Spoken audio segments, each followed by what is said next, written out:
This is the Sales Development Podcast, hosted by David Dember, powered by Tenbound. My name is James Bodden, here to introduce episode 202, featuring Troy Barter, VP of Sales at RentalMatics. Now, this episode kicks off with David and Troy discussing how Troy got started in sales, from car sales to door-to-door to B2B, and how he got started as an SDR when he made that transition from door-to-door to the tech sales world. Troy goes on to talk about how his past experience in door-to-door and car sales helped him when he transitioned into the B2B tech sales world, and how his prior experience really turbocharged his performance as an SDR. At the 15-minute mark, David and Troy discuss the magic of putting in extra hours to see success, something that some business gurus might tell us to shy away from these days, not something that Troy is afraid to talk about. At the 25-minute mark, Troy goes on to talk about some key do's and don'ts for high-performing individual contributors who then become leaders. A storyline that we hear about all the time, and Troy specifically talks about learning how to have patience when encountering obstacles, something that I think everybody listening can take some value from. At the 35-minute mark, David and Troy get tactical on how Troy creates all of his fantastic social media content, and this is a glimpse inside of how Troy is running this content machine that he's got going. Be sure to listen to the entire episode. If you enjoy it, head over to tenbound.com, leave us a rating, but for now, enjoy episode 202 with Troy Barter, VP of Sales at RentalMatics. Enjoy. Hello. Welcome to another edition of the Sales Development Podcast. This is David Dember, your host, and today we're going to be bringing some straight smoke with the one, the only Troy Barter. Welcome to the show, Troy. Thanks for having me, man. Happy to be here. Yeah. So, little backstory, and I think it's kind of unique due to the fact that, when I first ended up finding you on LinkedIn, I was scrolling down on a few different pages and I heard your voice. I heard I like to call it your beast mode. You were not only going hard in the paint, but you were bringing some value. And that's really hard to find today, right? And so, when I had the opportunity to become one of the hosts here at Tenbound, I'm like, you know what? Troy is definitely going to be someone I'm going to want to have on the show. So I'm just really grateful for your time. And, I think the listeners out there definitely want to hear a little bit about you and tell us a little bit about your story there, Troy. Yeah, for sure, man. So as far as my story in sales, I first got started in sales. I kind of traditionally or professionally would say that, like, if I was to give you my LinkedIn story, I started in car sales, right? I started in 2006 in car sales, and then I moved over to door-to-door sales, and I moved up to national director of sales, had an org of about 60 people. But if you've ever worked door-to-door sales, that doesn't necessarily mean that you're making a boatload of money. A lot of times, contracts get pulled, things that were promised to you don't get delivered on. But the reality is I actually started a little bit before that. I've rapped forever, which is kind of I think the presence of my voice kind of comes from is rapping live. Definitely battling live in person is a part of that. And it's a bit of a cheat code to making content for sure. But I got into making beats, and then I started selling them online. Back then it wasn't SoundCloud, it was SoundClick.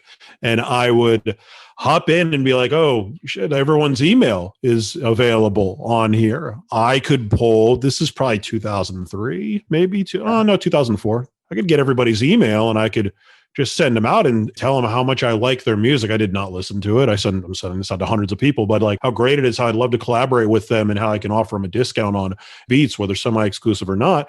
And I realized like, okay, and then I'll just keep track of people that respond to me, and those will be the people that are interested. And I didn't really know how to develop a sales funnel, but kind of realized like, oh, wait, like I could probably do sales. And that's what got me into car sales. Is like, I thought at the time that was the only type of sale. I didn't know of any other sales that existed outside of selling cars. So I got in, learned a good amount doing that for sure, particularly, the closing aspect of things, how to get a deal in. like I said, moved over to door-to-door sales and made it up fairly high, but the money wasn't incredible. So it wasn't that tough for me to kind of humble myself and step down to an SDR role in tech sales.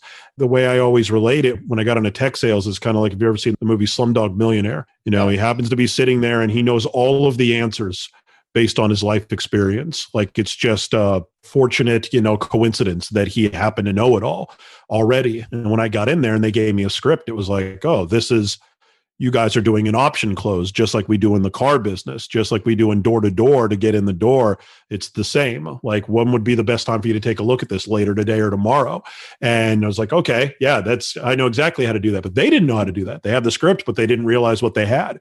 So I was able to run in and execute it, not change the strategy, but maybe change the tone of the execution and, whip ass pretty quickly. I was able to be probably within the top 3 of SDRs within my first month of starting. They had a mass exodus. Their old RVP left. They needed AEs. I moved in an AE role within a month and a half. I was the top AE in the company going into sales conference, which was probably 6 months in. And then I became a director within 11 months of starting at Fleetmatics. Fleetmatics was eventually acquired by Verizon for $2.4 billion. Who wants to work for Verizon, right? That's not the fun, exciting. So I dipped once I vested and sort of lucked out. Moved over to PandaDoc, which is a competitor to DocuSign. It's digital signature. And they were very much a small startup at the time. And they turned into a unicorn, turned into a $1 billion company. And almost like hitting the lottery twice on a smaller scale. It's definitely the odds of hitting the lottery twice. And was fortunate to kind of say, you know what, I'm going to either do my own thing, or if I see something that's enticing, I'll jump in. And I'm kind of doing a little of both now. I wasn't intending on taking another job. I was intending on kind of building up my consulting and really building out my online presence, which is kind of how you found me. But RentalMatics came calling, and it was GPS tracking. It was Irish based, which is the same as Fleetmatics. I don't mind working with Silicon based tech companies, but I don't know how much I really like working for them as an employee. I was really excited about the Irish founding, and that it's a little more, not old school, but maybe a little bit different. Like, they're actually profitable, things like that. That isn't always the case nowadays, right? Yeah, it felt like something where I could come in and really help them on the sales side, grow something that was already doing really well. It's GPS tracking for rental companies. Their founder owned rental car companies, knew the pains better than anybody because he owned them. His name's Colin Menton. And they have another founder, funny enough, his name is Thomas Brady, who's like the tech guy over there, which also was helpful. But they're tech and they know the pains from the business, but I would be the sales side of things. And I've sold very similar tracking at a high level at Fleetmatics for years. And it's like, oh, this kind of seems almost too good to be true. So, candidly, I've kind of turned down some consulting roles lately while I'm helping build this out, because I believe in the product, I believe in the market, and I've kind of seen the mountaintop already as far as, what happened with Fleetmatics, which is where we're at now. Wow. I mean, it's such a fascinating story. And I think one of the questions that I have specifically is like, how would sales and rep, walk me through that process? Because I think that's quite unique of how that really helps you prep for your sales calls and being an AE. Yep. Like, what does that look like? There's a lot of lessons that you learn. You don't learn them from people when you rap. Everyone's kind of out for themselves. I have friends that, are still battle rappers, the Champion King of the Dot is a friend of mine and some other folks, but you really learn everything the hard way, because it's kind of that old crabs in a bucket mentality. You can't talk rap for long without people talking about, all right, well, who's your top 10? Everyone's being compared constantly, and everyone wants to move up on whatever list that exists for what they're doing. So when it comes to relating it to sales, the big thing that I learned, and it's partially public speaking, but it's really sales in general, is no audience wants you to suck. They're not hoping for you to fail. So from a public speaking perspective, it basically means you're always worried oh, the crowd is judging me. No, they're not. Any crowd, you think when you go to see anybody, whether it's a keynote speaker, whether it's a sales pitch, you're hoping that you get blown away. You're hoping that it's the best thing that you ever saw. No one's ever hoping for it to be bad. So you're actually playing with the house's money when you start. You don't have to really earn it as much as you think that you do. You already have the momentum without realizing it. And in battle rap, I learned man, my second and third round get way better than my first, because in the first, I felt like I had to earn the momentum. And then once you hear the reactions and things get going, then all of a sudden I'm kicking ass. My second and third weren't better than my first. I usually made sure my first was the best round, but it's just a matter of how you sound and how confident you are. But if you realize that up front, it puts you in a really good position from a sales perspective as well, which is like, yeah, you're selling somebody, you want them to buy. But if they showed up hoping that you can solve all their problems. It's kind of your deal to mess up at that point. And whether that's true or not, it's the right mindset to have to put you in the best position to earn the business for sure. No, that's fascinating. I think that's amazing. It really helps you with that, one-to-one personalization, giving the prospect that, amazing experience, right? Because you not only did the research, like you said, within the rap battles, you kind of either looked around you or what shoes were they wearing? What watch were they wearing? What does their haircut look like? What do you know about their personal life? And you're able to spit fire, right? And I think it's just an amazing way to look at things and the way you look at sales. So big kudos to you. Yeah, man. It's kind of wild how transferable it is. Like, I won't name names, but they're fairly well known. But without asking them, I wouldn't want to. But 4 battle rappers moved across the country to work with me when I worked at RentalMatics. If you follow battle rap, you'd know who they are, but they all succeeded. 3 out of the 4, this is now 6 years later, are still in sales. All of them are making 6 figures. It just comes down to, like, when you have done something that difficult, getting hung up on just doesn't hurt the same way. It's the same as door-to-door sales. You've been out there knocking doors in the heat, and people tell you to go F yourself, and then you got to go to the next one, or you got to get in your hot car and drive to the next, plaza if you're going business to business and small to medium business. Like, once you start cold calling, you're like, dude, I'm in AC. This is an air-conditioned environment. This is nothing, compared to that. It's good perspective, man, because the SDR role in the SaaS tech bubble is, oh my God, these are like, you almost want to say thank you for your service. Like, they're so above and beyond what everyone else has to do from a workload perspective, a stress perspective, a constantly failing and then eventually succeeding once in a while. But in the grand scheme of life, it's really not a hard job compared to a lot of things. It's hard compared to everything else in tech sales, but outside of that bubble, it's really not. And I think that perspective, combined with being able to see the bigger picture as a sales development rep in terms of what's coming, is really the difference maker in people that have a lot of success quickly and not, for sure. That's why I was able to succeed fast. I believed in the opportunity. As an SDR, I was like, man, I've had bad opportunities. This ain't it. This is legitimate. And also, like, I knew that this wasn't nearly as hard as the things that I had done before. So I had a lot of confidence I was going to succeed, and failure wasn't an option. Yeah, I think that led to a lot of success quickly. No, I love that mindset, Troy. And I think a lot of SDRs out there are struggling with the fact that, they feel if they end up getting hung up on, or they feel like they're spending so much time crafting the perfect email.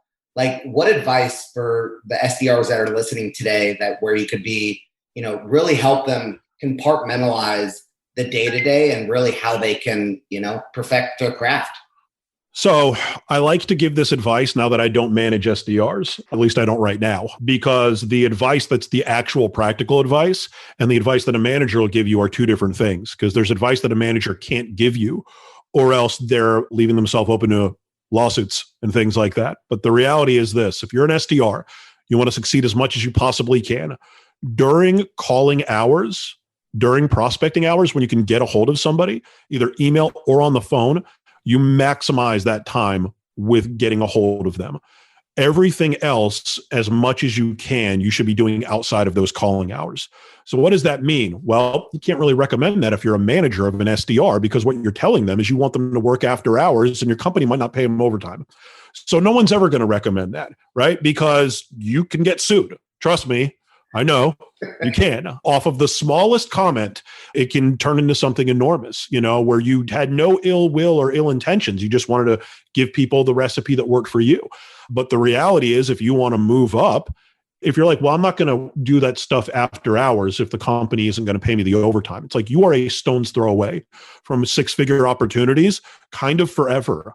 Like, you're being very short-sighted if that's what you're worried about. What I was worried about in that role, again, I had the foresight or the hindsight of knowing how trash other sales jobs are and how easy this one was comparatively, and also what the opportunity was right in front of me, that it's like, I'm going to do everything I possibly can to succeed as fast as I can, just in case a meteor hits this place. I want to get promoted tomorrow. So what do I need to do? And what that resulted in was I changed the time that I went to sleep. I changed the time that I woke up. I made sure that if I had to organize follow-up, it wasn't during times when I could be calling people. And the times that I was calling people, I was calling as much as possible. So to relate it to the actual question, I would block off the times that I would call. That way it doesn't feel like you're doing a marathon, where it's really hard to see the end in sight. I'd say, no, I'm going to do 40 calls right now. And back then, it was a little more old school with your tech stack. I tabbed out the Salesforce, 40 of them, and said, all right, I'm going to go through every one of these. And when I'm done, I'm going to get a coffee, or I'll take a bathroom break then, or I'll go get a water. I'm going to get up. There's going to be a finish line. And then I'm going to take 5 minutes or something like that. I've definitely earned it. In an hour, I've done what most SDRs nowadays probably do their whole day. And I'm going to take that 5-10 minutes, and then I'm going to get back to, I'm going to do it again. And I'm going to keep going the entire day. I would have those little sprints throughout the day, and then we have a power hour, 4 to 5, and that was non-negotiable. I wasn't getting up at all then. And I was really not tabbing anything out then. It was, how many can I hit? Let's keep track of it.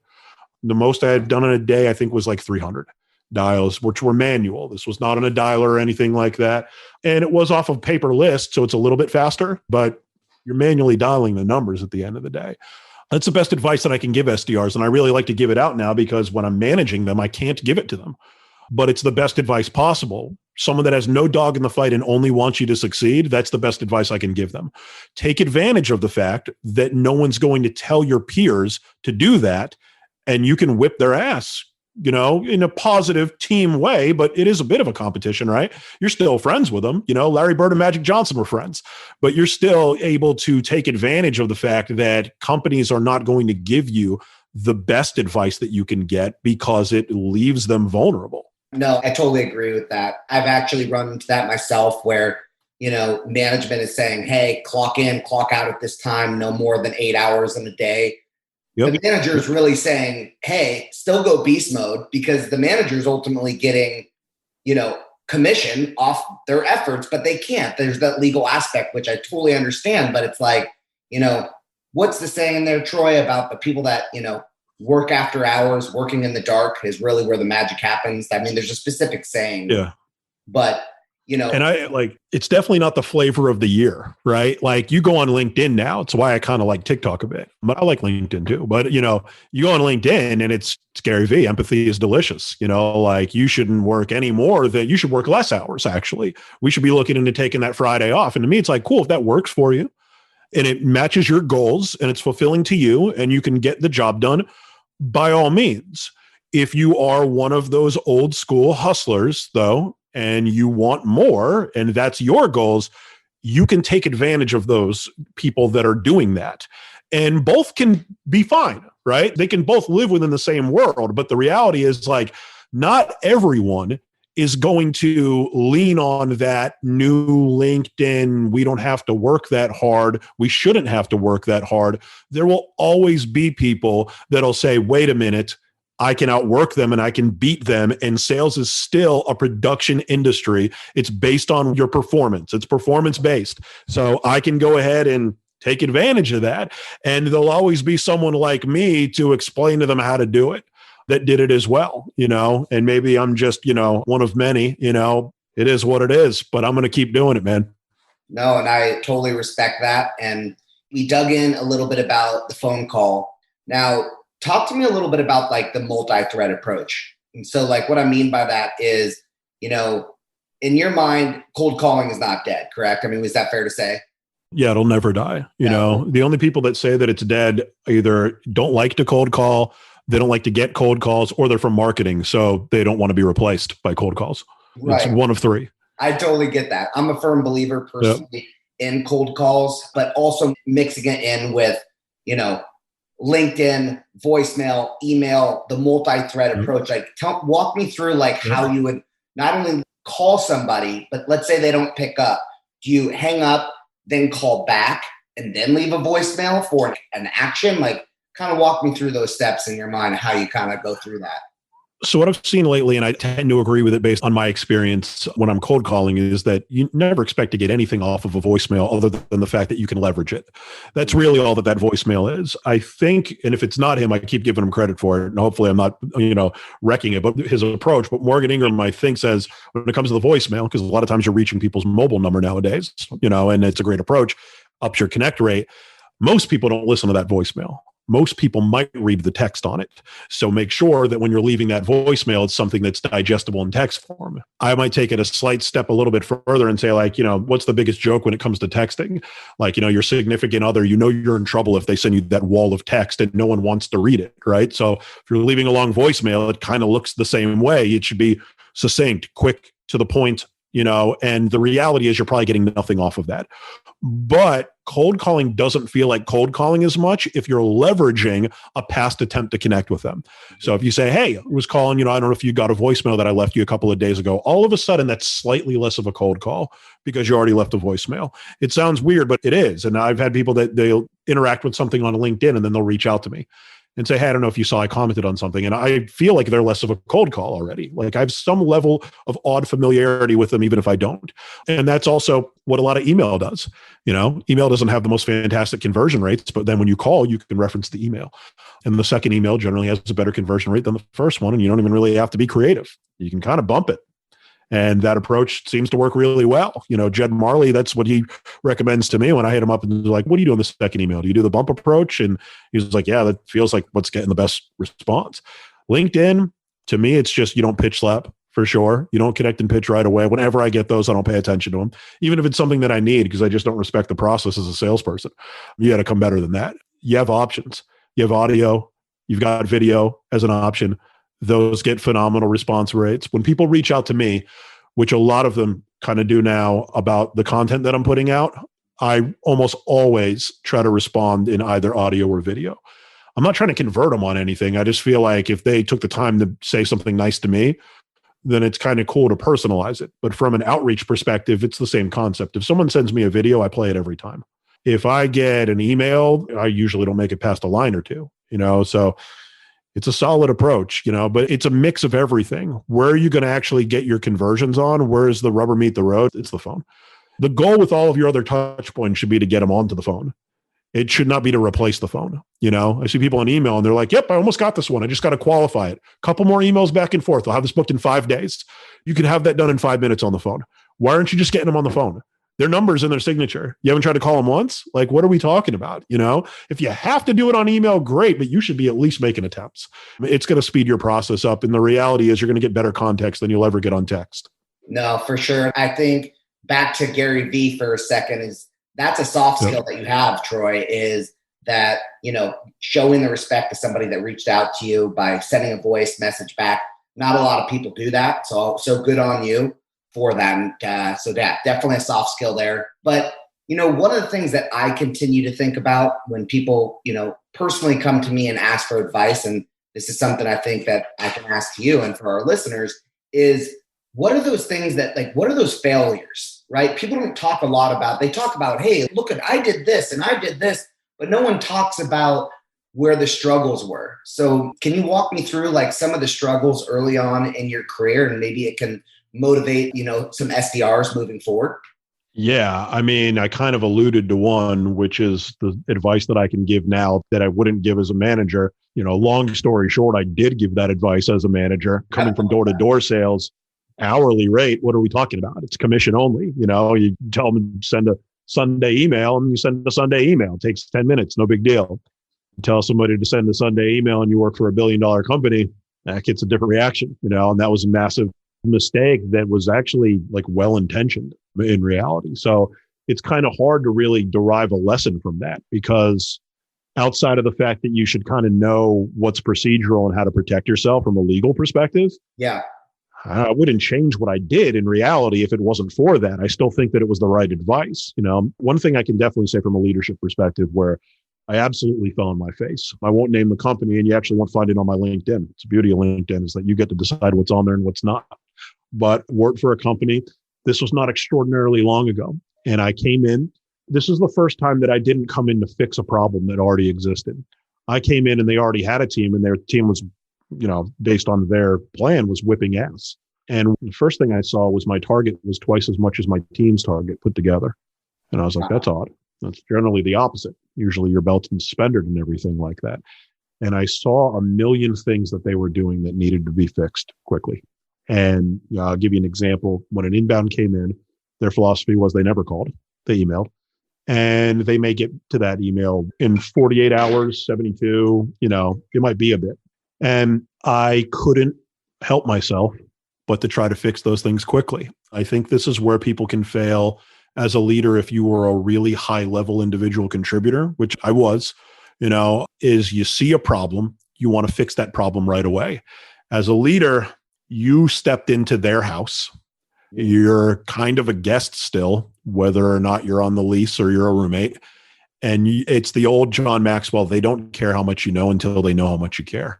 You should have mastered their process ahead of time. I should have made a way heavier personal investment in each person and got to know them better and had them writing for me first. And I didn't realize to do that because it was the first time that I took over a team on Zoom. I actually never met them the entire time I was there. It's a lot easier when I'm in person with somebody to say, let's go to lunch. Let's go grab a drink after work, team night, whatever.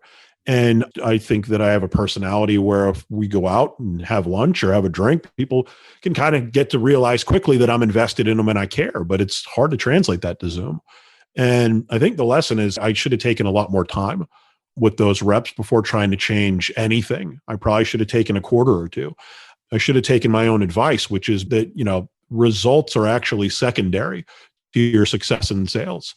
The question isn't whether or not you beat everyone today. The question is your personal brand stronger at the end of the day with your peers, your managers, and the people below you than it was at the start of the day?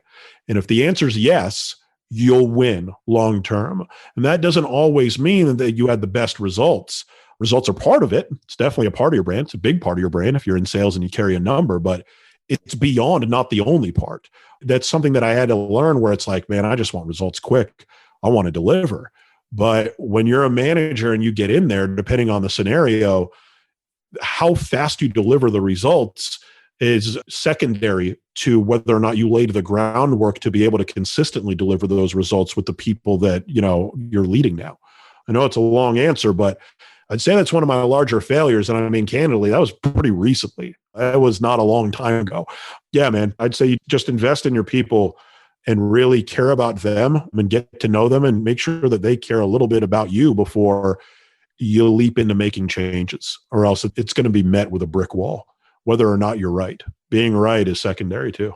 I think that's a vulnerable answer and a way of describing it. And I think it's phenomenal the way you talk to that, because it is difficult during COVID, being able to have, some leaders want to have virtual cocktails, but I mean, even then you can't get the body postures, or you can make facial expressions, but it's not the same in context of how did the facial expression when you're out at a bar with a buddy, with other people on the outside, you don't get that real time effect. So it is very difficult. Yep. I think you were handed something that was already set up for failure. So that's something I appreciate, the accountability that you took, but at the same time, it's like lessons that are being learned. So that's good on you, Troy.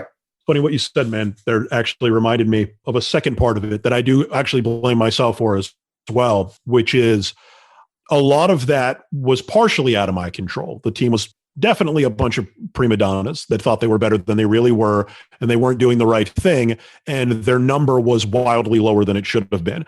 But I should have vetted that when I interviewed. I should have known when they put me through 2 different interview rounds with the account executives that I was going to manage so they could vet me, that there's a red flag here, which is, I really like Ed Milet. And one of the things that I heard him say was, you don't get to pick how you're coached. And he's exactly right. If you want coaching, all right, well, I'm a square peg. So if you're expecting me to fit the round hole, no, if you want the coaching from me, there's a little bit of a give and take here where you're going to have to receive the way I deliver. I've been doing this for a long time, and I should have caught that my slightly old school approach would have to be wildly changed for me to have success. And the reality is I don't want to change it. I'm pretty cool with the way that I'm doing it now. And I think it's part of the reason I'm so like energized to do stuff on social media right now is because the following is proving my point for me. I'm less malleable now. I'm less changing myself and I'm more myself than I've ever been online, whether or not it's going to help my career. Honestly, it's just because that's how I want to be. And it's met with more positive reception than it was when I tried to be something that I'm not. And I realized, man, screw it. I'm never doing that again. I'd rather work for myself than change. I believe in positive growth, but I also believe that what I'm doing resonates with the people that are like-minded. And sales is full of people that are like-minded in all different walks of life, by the way. You know, I have followers that are, you name it, in terms of, you know, preference, gender, you know, race, religion, you know, it's a bit of everything. So it's definitely not just speaking to one group by any stretch. But yeah, man, I should have vet the opportunity better. I get into, and I think I might be a minority here, but when I interview, I love sales so much. And I was an individual contributor for so long that I just want to close the deal. I want to sell them on me. I want to get them pumped about me. That's just kind of my personality. Like, and I'll often forget to vet where I'm going, like way more than I should, because I just, oh shit, you're giving me reasons to close this. You just gave me pain that I know how to close on. Let's go. I'm going to get this deal closed. It's like, well, wait a minute. Do I even want the deal? I haven't qualified. I'm moving too quickly. You know, I'm selling them on me and they haven't even sold me on them. I think there's something to that as you move up, you need to keep in mind, it's not all about you selling yourself. You've got to vet those opportunities because it's going to look pretty catastrophic if you don't do that a couple of times and all of a sudden, oh, wow, you worked at 2 places for a combined total of 7 months. You're the problem. And it's like, you may be partially the problem, but it might be more the fact that you're a shitty interviewer. You didn't vet the opportunities. You might be a great employee at the wrong place. No, I think you hit it right on the head there because I have actually a similar story myself. And I think, you know, as much as we want to interview the company or as much as they want to interview us, we need to be interviewing the company that much more and doing more due diligence and understanding, ask those additional questions of, you know, over the past year, what's the team quota look like? How much has that increased over the last X, Y, and Z quarters, right? Like really trying to dig about the culture because a lot of companies pitch culture, but there's not really a culture. So like, you know, asking that additional question of being like, you know, learn from their mission statement, learning from like how they really, how the business is actually being run. So I think that that's awesome that was a learning lesson. I can relate to that. And you know, that's great insight there, Troy. I think that's wonderful. Yeah, man. I mean, not to be negative, but you got to keep in mind, like every interview you have, the company's kind of going to lie to you. You know, like they're never going to tell you exactly what's going on. It's never going to happen. They're going to put at least a veneer on it. It might not be lying, but they're going to withhold information. It's up to you to ask more questions to get down to it and figure that out. It's not on them in reality. They don't have to tell you everything. They just have to tell you, you know, a reasonable facsimile of the facts is what most companies are going to do. Oh, hey, I noticed that a VP changed. Are they going to say, yeah, we caught him in the office doing coke? We had to fire him. You're right. No. And by the way, that's our culture. A bunch of our reps do it also, and they're out of their mind. You know, like, are they ever going to say that? No. You got to get an idea of that and understand that through asking a boatload of questions, you know, and don't feel like you're going to lose the deal because you're asking them, because it's not a deal that you would have wanted to begin with. If that's the way that you would lose it, is definitely something I've learned the hard way for sure. No, thanks for the insight there. And like, just to do just kind of a transition here, you know, overall, once again, talked about your high performance, you know, you're pushing out so much content, right? And the way that you bring in that a little bit of Eminem comedy, right? Like when he first started spitting some music videos, you're acting like different people. How long is that taking you to push that content out on TikTok and organize all of that? Or are you freestyling it? When you wake up in the morning, you know, hey, I'm going to talk about this today. Are you looking at trends? Like there's so many things that I want to ask, but I'll let you kind of tell a little bit of a story of how you think about content and how you push it out. So I tried to script it. Like I even have, like, this is a teleprompter. I tried scripting. It sucked. I wasn't giving eye contact to the camera. And I used to do blogs to set up my battles. It used to be a big website, which is now defunct, called rapmusic.com, which is actually where I kind of came up in rap before I even battled live. And I would take a blog and hype up the bat, essentially, like run a promo, which, you can see the belt behind me. I'm, pretty big fan of pro wrestling growing up for sure. And I realized through kind of running through those different promos and everything like that, that scripting is not really the best way to do it if you're doing that type of content. To me, the best way is having an idea what you want to say. It's like Curb Your Enthusiasm versus Seinfeld, right? Seinfeld was pretty much completely scripted. Curb was, improv for the most part, but they had an idea where they wanted the scene to go, which is kind of the same thought process where it's like, okay, I want to talk about one that I'm going to do later today. All right. The only approach is to be all in, meaning most people, when they start their job, they have one foot in their new job and one foot in the old one, where they're like, oh, that's not the shit we used to do over there. And they're thinking that while they're at the new job. And it's like, well, you're not all in, you're not bought in. And you might even be right about that, but that's not a recipe for success. Recipe for success is jump in the pool and master everything that they're already doing before you ever consider adding to the game and trying to get cute and creative with it. But the only effective bet on yourself is all in.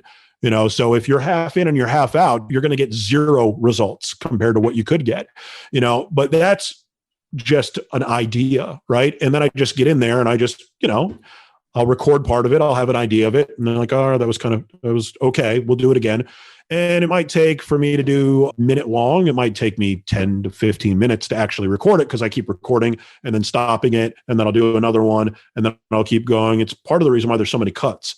Part of it is because it helps with engagement when people see you in a different place or something like that. Like transitions help. So I've heard as a 38-year-old on TikTok, it supposedly helps people to watch the video longer, but also like, I'm not going to do it for a minute straight and mess up, which is actually what I used to do when I do those blogs to hype battles up. I didn't cut it all. So I might be out there for an hour to do a 3-minute blog because if I messed up, I'm starting over at the beginning. Now I only have to start back 10 seconds, so that's the approach, man. And it is partially from battle rap for sure. It is a grind. Like I started before I started working at RentalMatics and I was just doing this. Like I was putting out sometimes 6 videos a day.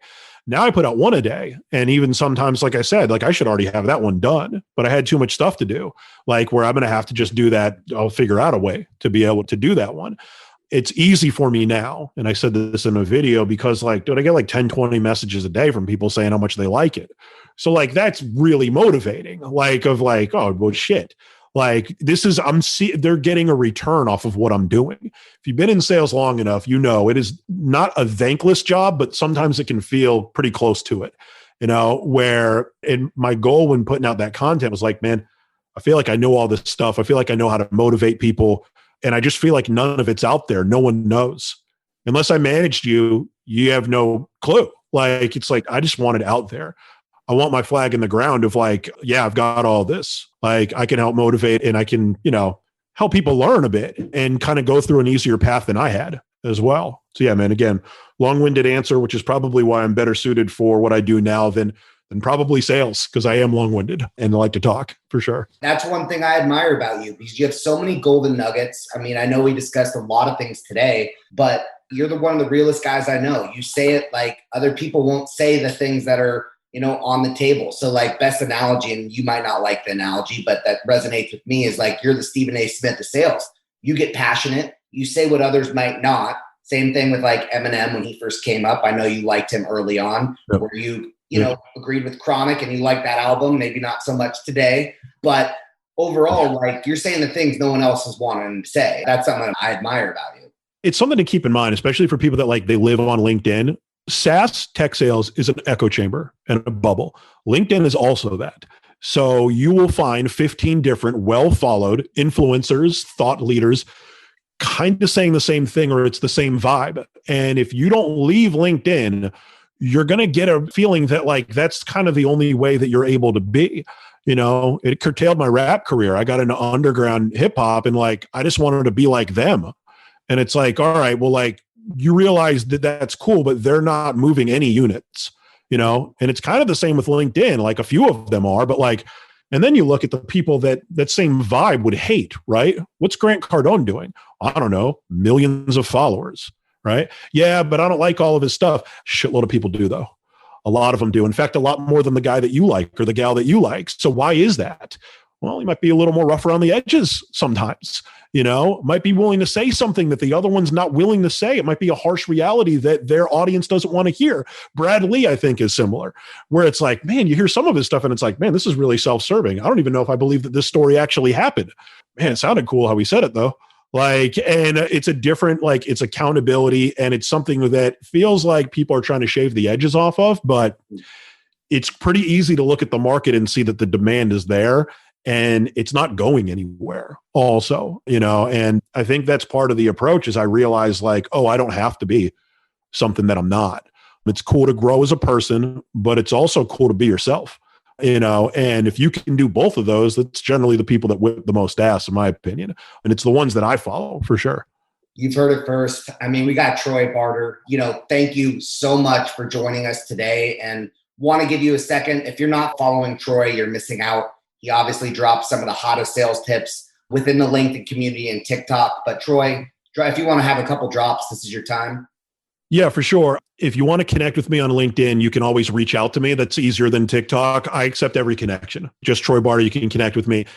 If you're on TikTok, you're going to get more from me on TikTok than LinkedIn, because LinkedIn's algorithm is basically you want to do one post a day. You do more than that, good luck. And there's some stuff that is a little over the top for LinkedIn. I can curse a lot more on TikTok and feel okay with it, where there's more content on TikTok than I have on LinkedIn in reality, but it's the same thing. You search Troy Barter, my name will pop up on there. I go live on there a good amount as well, try and answer any questions and everything like that.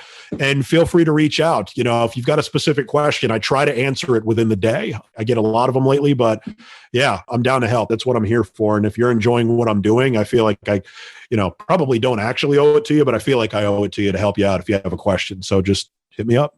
You've heard it first. Troy Barter, the realest guy I know. Thank you so much for joining a sales development podcast, and look forward to more content coming soon, my brother. Thank you. Appreciate it, Dave. Thank you for listening to the Sales Development Podcast, the only audio forum 100% focused and dedicated to sales development, with your host, David Delaney. Please be sure to subscribe to the show on YouTube and take a moment to leave us a review on iTunes. Your support makes our show possible. If you are struggling with your sales development program, contact us at tenbound.com for a no-obligation exploratory call. Again, that's tenbound.com.